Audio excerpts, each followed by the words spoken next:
Hello friends, welcome back to tax easy. सो आज के वीडियो में हम कवर कर रहे हैं when there is a need to file form PS3।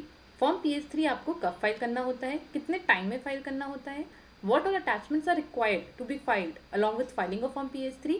Form PS3 के साथ आपको क्या क्या अटैचमेंट्स अटैच करने होते हैं, and number third is live filing of form PS3। So सबसे पहले when there is a need to file form PS3 after incorporation, जब भी कंपनी अपने शेयर होल्डर्स को या तो इक्विटी शेयर्स या फिर डिबेंचर्स या फिर प्रेफरेंस शेयर्स इशू करती है, तो with in 30 days of the allotment आपको रिपोर्टिंग करनी होती है एमसीए को इन फॉर्म PS3। तो जब भी कोई कंपनी अपने शेयर होल्डर्स को या फिर डिबेंचर होल्डर्स को शेयर्स या डिबेंचर्स इशू करता है, तो आपको 30 दिन के अंदर अंदर फॉर्म PS3 फाइल करना होता है, अदरवाइज आप पे पैनल प्रोविजंस एप्लीकेबल हो जाएंगे। नाउ नंबर सेकंड इज क्या अटैचमेंट्स चाहिए होते हैं फॉर्म PS3 के साथ। So there are 2 attachments, that is board resolution, जो भी आपका अलॉटमेंट ऑफ शेयर्स का बोर्ड रिजोल्यूशन है या फिर डिबेंचर्स का बोर्ड रिजोल्यूशन है, एंड लिस्ट ऑफ अलॉटीज। ये 2 अटैचमेंट्स आपको फॉर्म PS3 के साथ सबमिट करने होते हैं। And number third is live filing of form PS3। So let's start. हम फाइल कर स्टेप बाय स्टेप मैं आपको बताऊंगी कैसे आप फॉर्म PS3 MCA पोर्टल पे फाइल कर सकते हैं एरर फ्री, बिना किसी एरर के। सो वीडियो को लास्ट तक देखिएगा, और अगर आपने चैनल को अब तक सब्सक्राइब नहीं किया है तो सिमिलर इन्फॉर्मेटिव नॉलेजेबल वीडियोज के लिए चैनल को सब्सक्राइब कर दीजिए। So let's start filing of form PS3। सबसे पहले पास 3 फाइल करने के लिए आपको अपने MCA पे लॉगिन कर लेना है, और ये जो स्टेप्स जैसे आपको स्क्रीन पे विजिबल होंगे, आपको MCA सर्विसेज में कंपनी फाइलिंग के अंदर कंप्लायंस सर्विसेज के अंदर पास 3 रिटर्न ऑफ अलॉटमेंट पे क्लिक करना है पास 3 फाइल करने के लिए। तो इस तरह यहाँ से आप अपना पास 3 फाइल करेंगे, तो आपको कुछ नहीं करना, बेसिकली आपको लॉगिन करके जो पाथ मैंने वीडियो में शो किया उसके बेसिस पे आपको पास 3 फॉर्म ओपन कर लेना है। So this is pass 3। पास 3 क्यों जाता है, मैंने आपको बताया कि पास 3 जाता है रिटर्न ऑफ अलॉटमेंट के लिए। मतलब अगर कंपनी ने कोई शेयर्स इशू करे किसी न्यू शेयर होल्डर्स को या फिर किसी एग्जिस्टिंग शेयर होल्डर्स को, तो वो आपको MCA को रिपोर्ट करने होता है। वो रिपोर्टिंग कौन से फॉर्म में होती है, वो रिपोर्टिंग होती है पास 3 में। ठीक है, तो अब स्टेप बाय स्टेप हम सीखेंगे कि हम पास 3 कैसे फिल कर सकते हैं। ठीक है, नंबर 1, सबसे पहले ये सबसे अच्छी चीज जो न्यू पोर्टल पे हुई है कि उन्होंने स्टेप्स आपको मेंशन कर दिए हैं। एक एक स्टेप्स आप फिल करते जाएंगे, आपका फॉर्म फिल होता जाएगा। और पास 3 बहुत ही ईजी है, इसमें कोई भी कॉम्प्लिकेशंस ऐसा सच नहीं है, तो आप बहुत ईजिली पास 3 फॉर्म को फाइल कर सकते हैं। तो सबसे पहले हम स्टार्ट करते हैं। Number 1, the company information. Company information में आपको क्या देना है, सबसे पहले आपको देना है सिन, मतलब कौन सी कंपनी है जिसके लिए आप पास 3 फाइल करना चाहते हैं। यहाँ पे जो भी आपकी कंपनी है उसका सिन आप मेंशन कर देंगे। जैसे ही आप सिन मेंशन करेंगे वैसे ही आपके पास कंपनी का नेम, उसका एड्रेस और मेल आईडी आपके पास ऑटोफिल हो जाएगी, जो भी आपके MCA मास्टर डेटा पे अवेलेबल होगी। Next is number of allotments. यहाँ पे मैंने आपको बताया कि पास 3 फाइल करने के लिए आपको 2 अटैचमेंट्स की रिक्वायरमेंट होगी, that is board resolution and list of allottees. तो वो बोर्ड रिजोल्यूशन कितने हैं, कितनी बोर्ड मीटिंग्स आपकी हुई हैं, कितने अलॉटमेंट्स आपके हुए हैं। सो अगर आपका एक ही दिन में 3 या 4 अलॉटमेंट्स हुए हैं तो वो आपका एक ही अलॉटमेंट काउंट होगा। ठीक है, लेकिन अगर आपके अलग अलग डेज में अलॉटमेंट हुए हैं और आप 2-3 अलॉटमेंट्स की रिपोर्टिंग सिंगल फॉर्म में करना चाहते हैं, तो यहाँ पे आपका अकॉर्डिंगली 2 अलॉटमेंट, अकॉर्डिंगली 3 अलॉटमेंट आप यहाँ पे मेंशन करेंगे। अभी की बेसिस से एक कंसिडर कर रही हूँ ना। टाइप ऑफ सिक्योरिटी, कौन से शेयर्स आपने अलॉट किए हैं या फिर आपने डिबेंचर्स अलॉट किए हैं अपने शेयर होल्डर्स को, इक्विटी, प्रेफरेंस या फिर डिबेंचर्स। तो यहाँ पे मैं अभी इक्विटी का एग्जांपल लेके चलती हूँ, because that's the most common कि आप अपने शेयर्स को इक्विटी शेयर्स आप ऑफर कर रहे हो। सो यहाँ पे हम इक्विटी, आपकी जो भी सिक्योरिटी होगी आपको वो रिस्पेक्टिव सिक्योरिटी यहाँ पे चूज करनी है।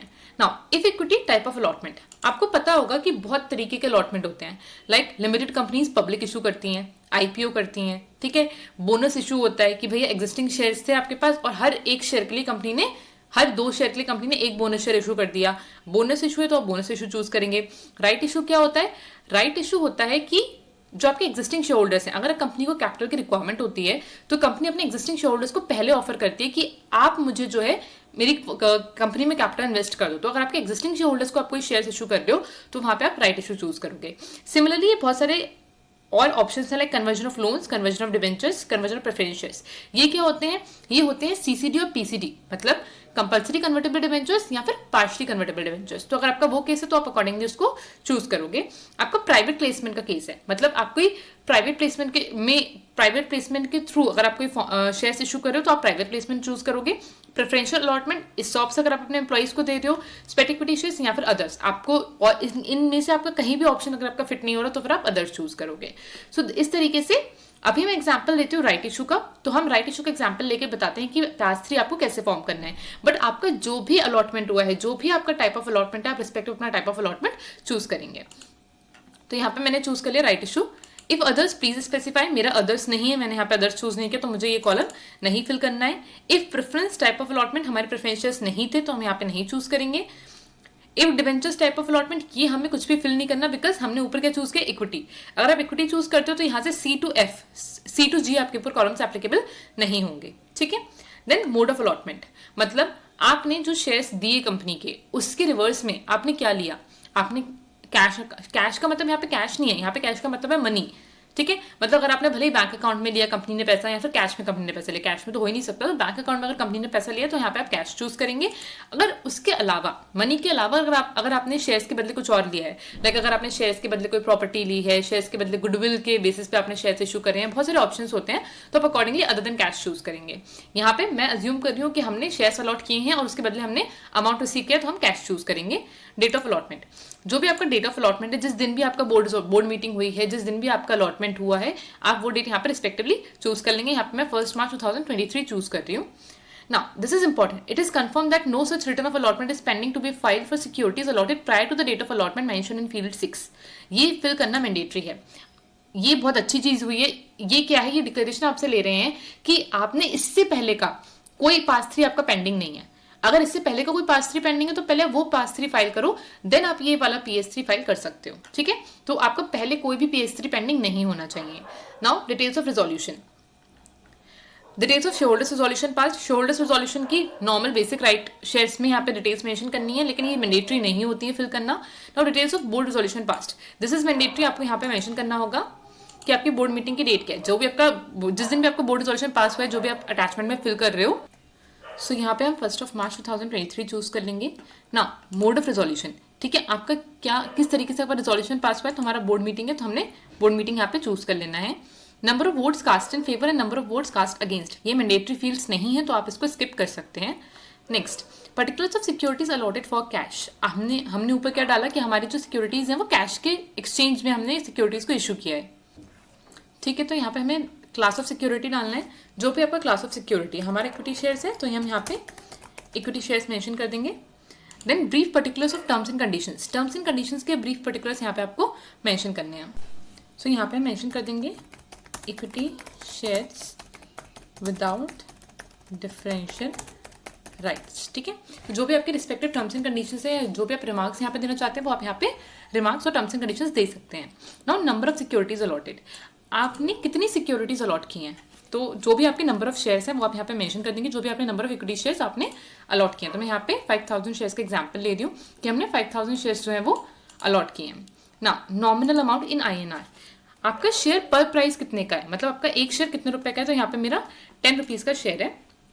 प्रीमियम अमाउंट कोई है, आपने आपको मेंशन करना है।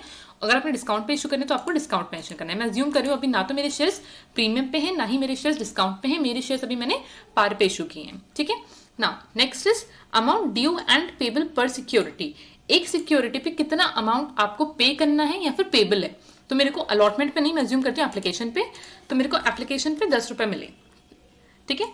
पर वो पूछ रहा है कि आपका क्या पार वैल्यू, मतलब एक पर शेयर की वैल्यू कितनी है, तो 10 रुपीज शेयर की वैल्यू है जो कि मुझे एप्लीकेशन पे रिसीव हो गई। तो टोटल अमाउंट पेड कितना आ गया, अगर आपको एप्लीकेशन पे ही पैसा मिल गया, मतलब कोई भी कॉस्ट एरियर नहीं है, तो मतलब पूरा का पूरा 50,000 जो मेरा पैसा आना था मुझे एप्लीकेशन पे ही रिसीव हो गया, ठीक है ना। सिमिलर पैटर्न पे आपको लिखना है premium amount due and payable पर सिक्योरिटी। मैंने बोला मेरा प्रीमियम नहीं है और ना ही मेरा डिस्काउंट है, मेरी कोई भी सिक्योरिटी पे प्रीमियम पे मैंने शेयर्स इशू नहीं करे और डिस्काउंट पे भी मैंने शेयर्स इशू नहीं करे, ठीक है। तो यहाँ पे आपका देखा जाएगा टोटल अमाउंट 50,000, ठीक है। एक शेयर की वैल्यू कितनी है मेरी 10 रुपए, कितने शेयर्स मैंने अलॉट किए 5000, तो 5000 शेयर्स मैंने अलॉट किए, एक शेयर की वैल्यू 10 रुपए है, तो मेरे पास टोटल अमाउंट कितना आ गया मेरे को रिसीव्ड 50,000, ठीक है। फेयर इनफ, ये बहुत ही केयरफुली आपको फिल करना है because this is the main particular, जो कॉलम 9 है ये आपको बहुत ही ध्यान से फिल करना है, क्योंकि जो भी डिटेल्स आप यहाँ पे मेंशन करते हैं उसके बेसिस पे ही आपका MCA पोर्टल पे जो मास्टर डेटा होता है वो अपडेट होता है। तो यहाँ पे आपको बहुत ही केयरफुली ये फॉर्म फिल करना है, ठीक है ना। इसको हम नेक्स्ट कर देंगे, आपको सेव करके नेक्स्ट करना है, पहले सेव कीजिएगा, मैंने सेव कर लिया था, दैट्स वाई आपको सेव करना है, देन आपको नेक्स्ट पे क्लिक करना है। Now particulars of securities allotted for consideration other than cash, ये हमारे पे एप्लीकेबल नहीं होगा। द रीजन बीइंग हमने सिक्योरिटीज इशू की थी फॉर कैश, ठीक है। तो ये हमारा पॉइंट नंबर 10 हम पे एप्लीकेबल नहीं होगा। अगर आपने अदर देन कैश चूज किया है तो आपको अकॉर्डिंगली ये पर्टिकुलर फिल करना होगा। Now particular number 11 is details of consideration. Details of consideration यहाँ पे आपको मेंशन करना है property and assets acquired, goodwill, services. ये किस केस में है? ये है अदर देन कैश के केस में। अगर आपने इन कैश सिक्योरिटीज इशू करी है तो पॉइंट 11 भी आपके ऊपर एप्लीकेबल नहीं होगा। आपको जो भी, अगर आपने other than cash securities issue करे हैं तो फिर आपको जो भी आपकी कंसिडरेशन है, आपने कितने का प्रॉपर्टी आपने रियल जिसके बदले आपने शेयर इशू करे, वो सब आपको यहाँ पे मेंशन करने होंगे डिटेल्स, ठीक है। Now, whether an agreement contract is executed in writing for allotting securities for consideration other than cash, ठीक है। अगर आप other than cash इशू करते हैं, जो बेसिकली ब्लॉक 2 है, ये पूरा अदर देन कैश के लिए है। अगर आपने अदर देन कैश सिक्योरिटीज को इशू करा है तो क्या आपने उसके लिए प्रॉपर एक एग्रीमेंट एंटर करा है राइटिंग में, आपको उस एग्रीमेंट की सारी डिटेल्स यहाँ पे मेंशन करने होंगे। तो क्योंकि हम कैश में कंसीडर कर रहे हैं तो फिर हम ये भी यहाँ पे हम ये भी स्किप करते हैं, यहाँ पे एप्लीकेबल नहीं होगा। नाउ सिमिलर पैटर्न पे जो आपने अदर देन कैश लाइक आपने प्रॉपर्टी लिया, प्रॉपर्टी के बदले आपने शेयर्स दिए, तो क्या वो प्रॉपर्टी जो है, क्या आपने वैल्यूएशन रिपोर्ट करवाई उस प्रॉपर्टी की, तो वो सारी वैल्यूएशन रिपोर्ट की डिटेल्स आपको यहाँ पे पॉइंट नंबर 13 में मेंशन करनी है। ये भी हम पे एप्लीकेबल नहीं होगा। द रीजन बीइंग हमने फॉर कैश सिक्योरिटीज इशू की है, ना कि other than cash. Now particulars of private placement, क्योंकि मैंने राइट शेयर्स का एग्जांपल लिया था, मुझे ये डिटेल्स मेंशन करने की जरूरत नहीं है। लेकिन अगर आपने प्राइवेट प्लेसमेंट किया है तो आपको पॉइंट नंबर 14 अकॉर्डिंगली फिल करना होगा, ठीक है। Now particulars of bonus shares issued. Bonus shares मैंने राइट इशू का एग्जांपल लिया तो दैट्स व्हाई मेरा ये भी एप्लीकेबल नहीं है। अगर यहाँ पे आपका बोनस शेयर्स इशू किया है तो आप अकॉर्डिंगली फिल कर सकते हैं, लाइक लाइफ ऑफ सिक्योरिटी, जो भी आपका इक्विटी शेयर्स हैं, प्रेफरेंस शेयर्स हैं, डिवेंचर्स हैं, वो आप मेंशन कर सकते हैं। कितने बोनस शेयर्स आपने इशू किए, एक शेयर का प्राइस कितना था, और amount to be treated as paid up पर शेयर, कितना अमाउंट आप ट्रीट कर रहे हो कि आपने जो है वो पर शेयर पेड अप किया है, ठीक है। तो इस बेसिस पे आप बोनस शेयर्स की डिटेल्स भी अकॉर्डिंगली मेंशन कर देंगे। Now particulars of securities allotted in case of conversion, again ये भी हम पे एप्लीकेबल नहीं है क्योंकि हमने राइट इशू का एग्जांपल लिया है। तो ये भी अगर आपने, आपका जो भी रिस्पेक्टिव केस है, आपको उस रिस्पेक्टिव केस के बेसिस पे आपको यहाँ पे डिटेल्स मेंशन करने हैं इन ब्लॉक 2। तो अगर आपका राइट इशू है तो आपको ब्लॉक 2 में कुछ भी मेंशन करने की रिक्वायरमेंट नहीं है, आप इसको पूरा का पूरा एज इट इज स्किप कर सकते हैं एंड आप नेक्स्ट पे प्रोसीड कर सकते हैं, ठीक है। नाउ ब्लॉक नंबर 3, ये भी बेसिकली इसमें भी हमें ज्यादा डिटेल्स मेंशन नहीं करने, बट एक बार मैं आपको ओवरव्यू करा देती हूँ कि ब्लॉक 3 में क्या क्या डिटेल्स एक्चुअली हैं, ठीक है। क्या आपने एग्रीमेंट और कॉन्ट्रैक्ट एग्जीक्यूट किया है राइटिंग में for allotting securities in case of conversion. जैसे हमारा पहले था कि क्या आपने एग्रीमेंट एंटर किया है किस चीज के लिए, अदर देन कैश में सिक्योरिटीज इशू करने के लिए। सिमिलरली अगर कन्वर्जन का केस है, क्या आपने कन्वर्जन के लिए एग्रीमेंट एंटर किया, उस एग्रीमेंट के आपको डेट्स मेंशन करने होंगे। Valuation report of security issued, यहाँ पे आपको मेंशन करना होगा whether valuation report of the registered value has been obtained, आपने ऑब्टेन किया है या फिर नहीं किया है। तो यहाँ पे हम नो चूज कर लेंगे कि हमने वैल्यूएशन रिपोर्ट ऑब्टेन नहीं किया है हमारे, क्योंकि हमारी पार वैल्यू दैट इज ₹10 पर शेयर, ठीक है। वैल्यूएशन रिपोर्ट अगर आपने लिया है तो आप अकॉर्डिंगली उसके सारे डिटेल्स यहाँ पे मेंशन करेंगे। Now the most important section is section number 20, capital structure of the company after taking into consideration the above allotments of shares, ठीक है। जो एमसीए V2 पोर्टल पे फॉर्म था वो भी सिमिलर था, उससे पहले जो ऑफलाइन फॉर्म था वो भी सिमिलर था, और यहाँ पे ये सेक्शन भी बिल्कुल सिमिलर है जो कि V2 पे था। मतलब आपको पता होगा पास 3 जो है, PS3 हमारा जो फॉर्म है वो STP मोड फॉर्म है, मतलब स्ट्रेट थ्रू प्रोसेस, वो आपका सीधा ही प्रोसेस हो जाता है, मतलब वो अंडर रिव्यू नहीं जाता, ठीक है। तो आपका मास्टर डेटा कैसे अपडेट होता है, जो भी डिटेल्स यहाँ पे, जो भी अमाउंट आप यहाँ पे मेंशन करेंगे वही अमाउंट आपका मास्टर डेटा पे अपडेट हो जाएगा, ठीक है। तो कितने टाइम पे PS3 अपडेट हो रहा है, मैंने एक फॉर्म फाइल किया था MCV3 पोर्टल पे, तो उसका PS3 नेक्स्ट डे अपडेट हो गया था। मतलब जैसे मैंने अभी फॉर्म फाइल किया, मैंने अभी पेमेंट किया, तो उसके उस टाइम तुरंत ही वो अपडेट नहीं हुआ था, लेकिन जब नेक्स्ट डे मैंने चेक किया MCA पोर्टल तो मास्टर डेटा पे वहां पे वो नेक्स्ट डे वो अपडेट हो चुका था, ठीक है। तो यहाँ पे हम देखते हैं class of number of classes, ठीक है। कितने नंबर ऑफ क्लासेस हैं, एक ही नंबर ऑफ क्लास है हमारा। क्लास ऑफ शेयर्स, अदर्स हम चूज कर लेंगे और कोई ऑप्शन हमारे पास है नहीं। एंटर क्लास है, नंबर 1 हमारा क्लास है ना। Authorised capital, issued capital, subscribed capital, paid up capital, ठीक है। बहुत ही केयरफुली आपको ये डिटेल्स फिल करनी है, बिकॉज जो भी डिटेल्स आप यहाँ पे मेंशन करेंगे वो एज इट इज आपके मास्टर डेटा पे रिफ्लेक्ट होने वाली है, ठीक है। तो नंबर ऑफ इक्विटी शेयर्स, मेरी ऑथराइज कैपिटल कितने की है, सबसे पहले मैं ले लेती हूँ, मेरी 10 लाख की ऑथराइज कैपिटल है, तो मेरे 1 लाख शेयर्स है, और नॉमिनल अमाउंट पर शेयर कितना है, 10 रुपीज के शेयर है, तो मेरी ऑथराइज कैपिटल कितनी आ गई, 10 लाख, ठीक है। जो भी आपके MCA मास्टर डेटा पे ऑथराइज कैपिटल है आपको वहां से केयरफुली देख के यहाँ पे मेंशन करनी है। इशूड कैपिटल कितनी है मेरी, अब यहाँ पे आपको क्या बताना है, यहाँ पे एक चीज का बहुत ही बड़ा ध्यान रखना है, after taking into consideration the above allotment of shares, मतलब जो अलॉटमेंट, जिस अलॉटमेंट के लिए आप फाइल कर रहे हो फॉर्म, अगर मैं वो अलॉटमेंट भी कंसिडर कर लूं तो उसके बाद मेरी पेड अप शेयर कैपिटल कितनी बन रही है वो आपको यहाँ पे मेंशन करना है, ठीक है। मान लीजिए मेरे 1 लाख अभी पेड अप कैपिटल थी, ठीक है। मेरी पहले कैपिटल कितनी थी, 1 लाख, ठीक है। इस अलॉटमेंट से पहले मेरी 1 लाख कैपिटल थी, 10,000 shares at the rate ₹10 each, now अब मैंने 5,000 शेयर्स और इशू कर दिए, तो मेरे शेयर्स कितने हो गए? 10,000 प्लस 5,000 दैट इज 15,000 शेयर्स। ठीक है, 10 रुपए का एक शेयर है तो मेरा 1.5 लाख रुपए कैपिटल हो गई। पहले मेरी 1 लाख कैपिटल थी, अब मेरी 1.5 लाख कैपिटल हो गई। ठीक है, सब्सक्राइब कैपिटल भी मेरी सेम होगी और पेड अप कैपिटल भी मेरी सेम होगी। ठीक है, सो ये बहुत ही केयरफुली आपको फील्ड को फिल करना है, अदरवाइज ये आपका मास्टर डेटा पे गलत जो रिपोर्टिंग है वो गलत हो जाएगी। ठीक है, तो आप ये यहाँ पे जो फिगर है इनको पर्टिकुलरली चेक कर लीजिएगा कि आपने इस अलॉटमेंट के बाद जो ऑथराइज जो पेड अप कैपिटल आपने सोची थी यहाँ पे वही फिगर आनी चाहिए। ठीक है, नो वरीज। प्रेफरेंशियल कैपिटल हमने नहीं इशू करा, हमने इक्विटी शेयर्स इशू करा, तो आप इसको एज इट इज छोड़ देंगे। डेब्ट है तो वो भी आप यहाँ पे मेंशन कर सकते हैं ना। नेक्स्ट, सो ये हमारे ब्लॉक्स हो गए सारे। अब आते हैं अटैचमेंट्स। अटैचमेंट्स में आपको क्या क्या मेंशन करना है? आपको लगाना है list of allottees maximum 10 MB। सी मैं यहाँ पे लिस्ट ऑफ अलॉटीज अटैच नहीं कर रही हूँ, मैं आपको बता देती हूँ रीजन कि यहाँ पे अभी एरर आ रहा है। क्या एरर आ रहा है? मैं एक PDF फाइल चूज करके यहाँ पे अपलोड करती हूँ, लेकिन यहाँ पे देखिए वो बोलेगा एक चीज, रुकिए मैं आपको अपलोड करके दिखाती हूँ, जस्ट अ सेकेंड। सी मैंने यहाँ पे एक चूज फाइल करके PDF अपलोड करने की कोशिश की, लेकिन यहाँ पे एक एरर आया, excel files allowed maximum 10 MB। ठीक है, तो यहाँ पे एक एरर आ रहा है कि एक्सेल फाइल ही आप फिल कर सकते हो, वो भी मैक्सिमम 10 MB की। लेकिन यहाँ पे ये अटैचमेंट्स जो है ये बिल्कुल भी मैंडेटरी नहीं है। तो आप क्या कीजिए, जो आपने बोर्ड रिजोल्यूशन पास किया है, यहाँ पर आपने जो लिस्ट ऑफ अलॉटीज पास किया है वो दोनों आप कहाँ लगा देंगे? यहाँ पे। वो दोनों ही अटैचमेंट्स आप यहाँ पे लगा दीजिएगा, आपका जो वर्क है वो हो जाएगा सक्सेसफुली, आपका PS3 फाइल हो जाएगा और उसमें कोई भी एरर नहीं आएगा। और भी अगर आपको कोई अटैचमेंट लगाना है तो आप अदर अटैचमेंट्स वाले ऑप्शन में लगा सकते हैं, यहाँ पे वो PDF एक्सेप्ट कर लेता है। सी यहाँ पे मैंने ऊपर जो एरर आ रहा है उसको आप छोड़ सकते हैं और आपको जो भी अटैचमेंट लगाना है, लाइक मैंने यहाँ पे बोर्ड रिजोल्यूशन PDF में लगा दिया और लिस्ट ऑफ अलॉटीज भी मैंने PDF में यहाँ पे चूज फाइल करके दोनों ही अटैचमेंट्स मैंने लगा दिए। तो आपको यहाँ पे इस एरर से परेशान होने की जरूरत नहीं है, इस एरर से डरने की जरूरत नहीं है, आपका PS3 सक्सेसफुली फाइल हो जाएगा। ठीक है, now I am authorised by the board of directors of the company by resolution number, जो भी आपका रिजोल्यूशन नंबर है जिसमें भी आपने ऑथराइजेशन लिया है फॉर्म को साइन करने के लिए, वो आप मेंशन कर देंगे। ठीक है, ओके, ये आपको डिक्लेरेशन एक बार रीड कर लेना है, डायरेक्टर का डिक्लेरेशन है बेसिकली। प्राइवेट प्लेसमेंट है नहीं, हमारा राइट शेयर है तो हम इस डिक्लेरेशन को चेक नहीं करेंगे ना। यहाँ पे आपको डायरेक्टर का डेजिग्नेशन मेंशन करना है, यहाँ पे डायरेक्टर का दिन मेंशन करना है। ठीक है, next is certificate by practicing professional. PS3 आपको प्रैक्टिसिंग प्रोफेशनल से सर्टिफाई कराना ही कराना होगा। तो यहाँ पे आपका जो भी रिस्पेक्टिव कैटेगरी है, जो भी आपका CA है, CS है या फिर CM है, आप उनको चूज करेंगे ना।